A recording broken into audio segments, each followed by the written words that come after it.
Dante, leaving so soon?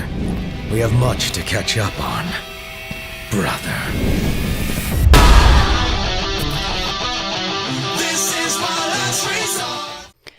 Halo semuanya, Netflix kali ini kembali membuat serial yang berdasarkan video game Capcom, yaitu Devil May Cry. Meskipun terkadang Netflix suka bikin film atau serial adaptasi video game jadi aneh, tapi belakangan ini lagi sehat-sehatnya nih Netflix.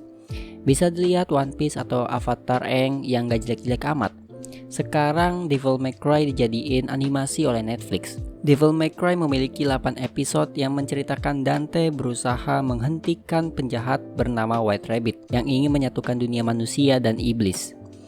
Gue sempat skeptis juga dengan DMC atau Devil May Cry, tapi setelah nonton secara keseluruhan, ternyata serial ini benar-benar bikin gue sebagai fans gamenya cukup terpuaskan. Serial ini sangat bisa ditonton bagi kalian yang baru tertarik dengan gamenya, dengan catatan serial ini tidak canon dengan game, alias berada di universe berbeda. Namun tetap masih ada pondasi cerita yang mirip dengan gamenya. Contohnya, Dante masih jadi pemburu iblis, lalu Lady juga pemburu iblis. Bedanya di sini si Lady itu bergabung di Darkcom, semacam organisasi pemburu iblis.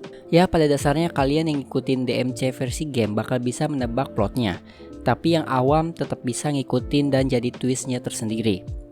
Kalau gue lihat juga cerita DMC versi Netflix ini banyak ngebawa cerita dari DMC 3 yang di PS2. Antaranya ya, di sini Dante sama-sama baru pertama kali dapat Devil Trigger. Terus pedang Sparda dan jimatnya sama-sama diperebutkan oleh penjahat utama. Di DMC 3 itu Vergil yang nyoba ambil, kalau di sini si White Rabbit. Jadi nonton serial ini bakal banyak callback dari berbagai game DMC, termasuk ke karakternya. Kayak Agni dan Rudra, bos yang dilawan di DMC 3, lalu ada Ekhina dari DMC 4.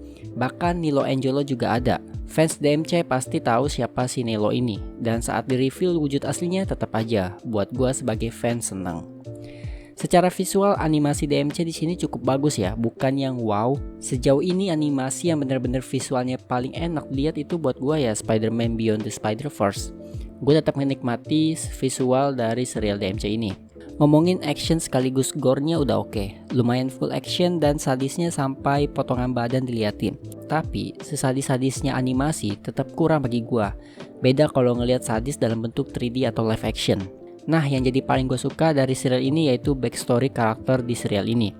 Kita dapat backstory Lady sekaligus si White Rabbit, si penjahat utama. Dan inilah yang jarang film atau serial lakukan, yaitu motif penjahatnya bagus dan bisa ngebuat kita simpati ke karakter ini. Motifnya bukan yang melulu sekedar mau menguasai dunia atau ingin mendapatkan kekuatan lebih. Karakter White Rabbit di sini gue suka banget sih. White Rabbit ini juga ada twistnya dan gue nggak tahu asal usul White Rabbit. Jadinya ini salah satu twist yang gue nggak tahu. Karakter Lady di sini backgroundnya juga lebih banyak dijelaskan daripada di versi game. Cuman sayangnya si Lady terlalu jadi sorot utama. Sedangkan Dante malah kurang. Berasa banget, apalagi di episode 5 kalau nggak salah, yang adegannya Dante pertama kali jadi wujud iblisnya. Itu lagi ada momen keren. Dante mau jadi iblis seutuhnya, malah adegannya tiba-tiba diganti ke Lady. Yang mana tensionnya jadi menurun banget. Nah, pas balik ke adegan Dante, jadinya bikin gak istimewa lagi. Gue sangat kecewa sih di bagian ini, karena bener-bener hambar ngelihatnya adegannya. Belum lagi Lady dibuat overpower, sampai-sampai senjata andalan dia yang bazooka itu bisa nahan pedang iblis. Seneng sih lihat senjata ikonik Lady, tapi di game itu kalau nggak salah nggak sampai segini powerfulnya. Apalagi serangan pedangnya itu bukan yang pelan tapi kenceng. Last but not least, serial ini punya ending cliffhanger yang bikin gue penasaran dan bakal nungguin sih. Apalagi ceritanya ngambil kejadian nyata di mana Amerika haus kekuasaan. Jadi di serial ini bisa dibilang kondisinya itu dibalik. Kalau di game iblisnya mau menjajah dunia manusia, nah di sini manusia yang mau jajah dunia iblis. Bener-bener menggambarkan kejadian nyata. Overall, serial DMC di sini memuaskan gua sebagai fans gamenya, dan bagi kalian yang mau nyoba nonton tanpa tahu gamenya, itu bisa banget nonton dari nol. So itu saja review dari gua. Terima kasih bagi yang sudah menonton, like, comment, dan subscribe. Gua Rakis, signing out.